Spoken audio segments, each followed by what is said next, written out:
بسم اللہ الرحمن الرحیم۔ یہ آج سے لگ بھگ سوا صدی پہلے کا قصہ ہے۔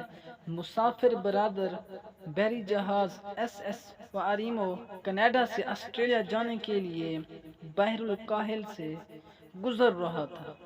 اس دن تاریخ تھی 31 دسمبر 1899۔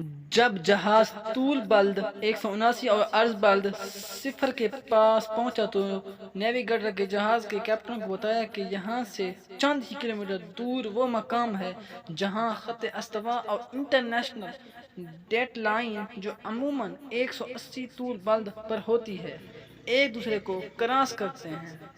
جہاز کے کیپٹن نے نیویگیٹر کو دوبارہ اس انفارمیشن کو کنفرم کرنے کا حکم دیا۔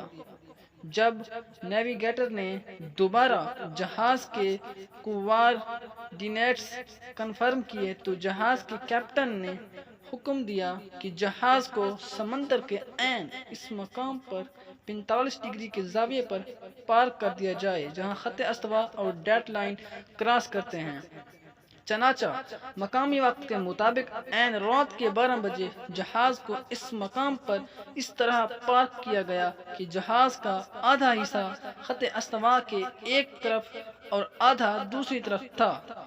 اسی طرح جہاز کا آدھا حصہ ڈیٹ لائن کے ایک طرف اور آدھا دوسری طرف تھا۔